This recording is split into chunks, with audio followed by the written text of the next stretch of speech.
په کار کې مو واچاو نو زه چې په رښتیا مجبوره نه وای نن به ما دا ویډیو ولې کولای غواړم چې دغه کم خلک چې د تا سره کومک کوي نیغ په نیغه تا سره په تماس کې شي نو ستا د موبایل شمېره شته او شته دی ښه د موبایل شمېره دې ورسره شریکه کړه زما د موبایل شمېره ده 0 2 شپږ 2 دا زما د موبایل شمېره هم ده او په دې باندې واتساپ. السلام علیکم ورحمت الله وبرکاتو. زما ترڅنګ چې کوم یو دردمن ورور ناست دی غواړم د دې درد تاسو سره شریکم او د دې ترڅنګ غواړم د دې د موبایل شمېره هم زه د تاسو سره شریکه کړم نو راځم لومړی دې سره خبرې کوم بیا به وروسته سره زه خپلې خبرې شریکه کړم. وروره ته ښه څنګه وروره ښه خیر دی کراري د صحت ته ښه دی. لومړی دغه ستا چې کوم درد او تکلیف دی دا زموږ سره شریکه چې تر څو لیدونکي وګوري. ښه وروره ډېره مننه کوم الله د ژوندی لره چې ته راغلی او زموږ د یو غریبو او د دو پاک لکې تا یوه پوښتنه زموږ وکړه او الله د خوشحال لره مننه کوم. والله چې وروره بس ما خو تقریبا دا 2-3 کاله کېږي د دې ناروغۍ دلته مو دارومه کول خو بس څه ناروغی ګردو مریض یم زما د ګردې دي دواړه ګردې مې دي خرابې شوي یعنې پیل شوي دي ختمې دي نو دلته ټیسټونه وکړه کول خو ما نتیجه ورنه کړه خو 5-6 میاشتې 7 میاشتې ملته دارو وکړه دې ځای نه لاړو پسې پاکستان ته نو پاکستان ته لاړو پېښور کې ټیسټونه وکړه نو ویلې چې دغه دی ټیسټونه چې راله ده خو ویله چې د ګردو تکلیف هلته هم دی او دلته هم دی د ده په خیر د دې ډایلیسس نه مو دا نه کېږي خو خیر دا ډایلیسس راته کاو چې دا به ښه شي یو پایپ یې دلته راته اچولی یو څه ټیمه پورې دې ځای کې و هغه بس نتیجه یې ورنه کړه بیا دې سیټ ته راته واچو هغې دا ډایلیسس کاو 2 میاشتې بیا هغې نه شاته بیا دلته راته واچو خو دو داسې دې په خاطر ویل چې زه دا به نن کامیاب شي او سبا به کامیاب خو هغه زما نتیجه هېڅ ورنه کړه 3 کالو کې ته ښه نه شوې 3 کاله کې ښه نه شومه نو دا به یې راته کاو نو ایسته خدای کوله چې بله ورځ وي چې دې لاس کې ورته پایپ واچي اوس یې په دې لاس کې ماته دیم پایپ اچولی دی نو ټیسټونه چې راله نو دغه ووایي چې د دې 3 ورځ نه سیوا د دې زیات هغه نه کېږي ګزران نو په هفته کې 2 وارې دا زه کوم 3 ورځ 2 ورځ بعد دا ډایلیسس ته لږ داسې تشریح کړه چې شی کې لکه دا ډایلیسس د ګردو صفایي هغه ساده لباس کې څوک درته وایم څوک یې چې اینه فلټر کوي څوک ورته یې ګردې وینځل کېږي کته کړه لومړی د دیز نه بیا د دیز نه بیا د ملا طرف نه اوس د لاس طرف نه اوس د لاس نه دی یعنې هره 3 ورځو کې باید ته د ګردو صفایي وکړې هره 3 ورځ کې زه کله 2 خراب چې یم 2 ورځ نو 3 ورځ خو مسلسل زه کومه نو کله چې دغه زه کومه نو زه بیا د دې سره صحیح او چې دا زه نه کومه زه خراب یم په هرو 3 ورځو کې په تا باندې څومره مصرف راځي په هره 3 ورځو کې وروره نو پېښور کې بیا زه ډېره پورې وم بیا هغلته بس کور مو که نه راغلم دلته چې رالم نو اوس په دلته په هره 3 ورځ باندې زما 2000 روپۍ افغانۍ لګېږي 2000 او ته څه کار کې دا 2000 افغانۍ د کوم ادرس نه پوره کې 2000 افغانۍ وروره دنه تر مخکې چې زه وم چې هغه زما کومه لږه بودیجه او کوم اعتماد ما جوړو او که د خپل ورور سره او که د تره زوی سره دې ټولو سره جوړو نو هغه ما اوسه پورې په هغې ته دعوی کوو دې نه شاته نور زما لکه دا توام نشته چې زه یعنې رور او هغه خپلوان دې نور وس نه لري نور ما 3 کاله مقاومت وشو 3 کاله مقاومت شو نو ما ورونو کې دومره توام شته دی هغه په خپله بېسورې کومه زورې چې لرو د هغه په ما باندې ښکاره کړو هغه پردي مزدوران دي نور توام نشته هغه هم دیړي کوي نو په پاکستان کې دیړي کوي دلته دیم نه او بس نور زما چې دی زما دغه 3 بچي دي دغه 2 په مکتبونو کې دي یو کوچنی دی او دغه چې دی دا ما لس کاله عمر به تقریبا لري دا ما راویسته د مکتب نه د خپلې بېسورۍ په خاطر باندې او په کار کې مو واچاو نو زه چې په رښتیا مجبوره نه وای نن به ما دا ویډیو ولې کولای بالکل یعنی هر 3 ورځو کې 3000 افغانۍ 2000 افغانۍ لګېدل معنا دا چې د میاشتې 20000 افغانۍ شوي موږ تاسو د افغانستان حالت معلوم دی په میاشت کې 20000 افغانۍ دا د لاس کار نه د دیړۍ نه پوره کول واقعا ستونزمنه خبره ده دا ورور چې د ډېر غیرتي ورور دی د دې ورونه د دې کورنۍ 3 کاله مقاومت کړی دی خو 3 کاله وروسته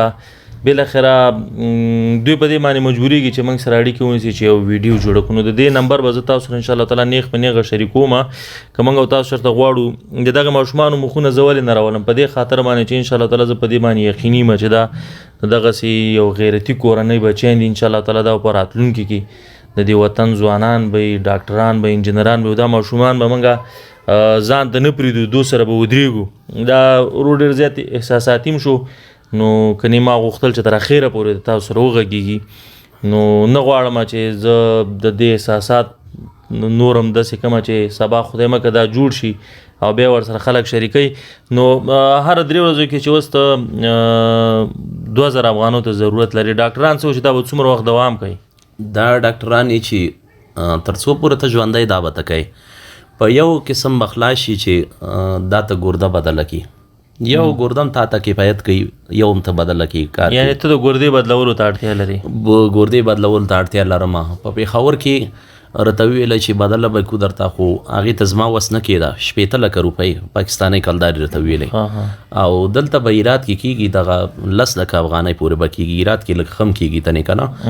خو زما دومره وس نه وه نو زه مثال د خبرې چې یو خپل یو دغه 2000 روپۍ نشم برابرولی دی ډایلیسس ته نو زه به هغه څه برابرې کړم. بلکل. او زه چې په حقیقت دومره مجبوره نه وای نو ما به نن نه دا ویډیو کولی نه مو د زړه باندې به درد تېرېدی و چې مجبوریت نه وای. بلکل. نو انشاءالله تعالی زموږ دا وطن الحمدلله دا سیرونه لري با احساسه چې هغه به تا یوازې نه پرېږدي. نو انشاءالله چې زه غواړم زه داسې نه کومه چې یو ځل د خلکو ته ووایم چې ما سره کومک وکړي بیا زه تا سره وکړم. غواړم چې دغه کم خلک چې د تا سره کومک کوي نیغ په نیغه تا سره په تماس کې شي. نو ستا د موبایل شمېره شته؟ او شته دی. ښه د موبایل شمېره دې ورسره شریکه کړه. زما د موبایل شمېره ده 080 32 90 32. دا زما د موبایل شمېره هم ده او په دې باندې واتساپ هم دی. واتساپ زه به انشاءالله تعالی په سکرین باندې هم شریکه کړم. نو دا ورور چې د 10 لک افغانو ته ضرورت لري، خو که تاسو چېرته د 1000 افغانو د کومک وس هم لرئ مه یې سپموئ، ځکه دا هر 3 ورځو کې چې دی 2000 افغانو ته ضرورت لري چې دا د ګردو څپیو کې که وینه کې دا وایي چې وینه راګرځومه او بیخي همدا چل دی. د دویمه ورځ درېیمه ورځ دا زه ونه کړم زما وینه راګرځوم او په پوزه هم راځي، خو په 2 ورځې 3 ورځو کې چې دا زه دننه وکړم زه بیا ښه یم بیا داسې یم لکه عام انسان، خو چې دا زه ونه کړم زما دا مشکلاتونه ټول. دا 2 ورځې چې ته ښه بیا څه کار کوې؟ کار شته؟ دا 2 ورځې زه نه کار چېرته دی، کار خو دغه د افغانستان سوچ د کار دغه حالات دي او زما دغه بچي دي نو دا به ما ته کار ژوند څه وکړه. دې نه مخکې زه ښه د فرنیچر کار مه د نجارۍ کار رکشي وم، المارۍ ډبل بیډ د فرنیچر کار مه کوو. اوس ما ته دلته لاس کې پیپ اچولی رګ دی نو پشچوله ده نو دې نه بعد ما ته وایي چې یو 2 کیلو وزن مې پته نه جګوي. او دا زوی چې تا د مکتب نه وي دې باندې ته څه کار کوې؟ دا زوی ما د 10 کالو ماشوم دی اصل 10 کالو ماشوم دی. نو دا ما به وته او دا لاسونه یې اوس هم هغه دي. ما په مطلب د خبرې په هوټل کې هغه کړی نو یو څو ورځې دپاره مه کوو نو هغه یو چا ورته وایي چې د هوټل نه خیر تېر شه، دا د هوټل روپۍ به مثال د خبرې زه در کومه درته، خو راځه دا د هوټل نه کسب ورته ښه دی. نو اوس دا دی دا ما بیولی دی دغه لاسونه یې ګوره په دې رنګ باندې دا نوکان اوس هم ککړي دي. نو هغه رنګ مال سر دی دا د لارې او د غټو ګاډو د دې اینوګان دغه رنګ کار کوي او بس په هغه کې به ورته 100 روپۍ ورځ ورته ورکوره په هغه دوکان کې هوټل کې. نو هغې نه دا موږ راویسته په دې کې مو اچوو هغه 100 روپۍ هماغه استاذ یې ورته ورکوي او په دې کې دی. نو د سبې نه بېګا پورې دغه ګرمې ورځې او ګرې حساب کتاب خو چې دا زما اقتصاد ښه وای ما خو تر دې پورې په حقیقت هم ویلو چې زه به د خپل بچی به زه عمره نه پرېږدم، زه به تعلیم په کوم ډېر هغه به خو هغې ته زما وس ونه شو. اوس بالکل الله دې پکې خیر واچي. الله تعالی په قرآن کریم کې فرمایي که چا یو انسان قتل کړه لکه ټول انسانیت یې چې قتل کړه، خو که یو انسان یې را ژوندی کړه لکه ټول انسانیت یې چې را ژوندی کړه، نو انسان خو موږ نشو ژوندی کولی. خو که چېرته دغسې یو دردمن کس چې هغه صحت ته دوا ته ضرورت لري او د هغې سره موږ او تاسو همکاري وکړو الله تعالی ورته ژوند ورکړي، نو دا معنا دا ده چې موږ او تاسو لکه ټول انسانیت را ژوندی کړو. د دې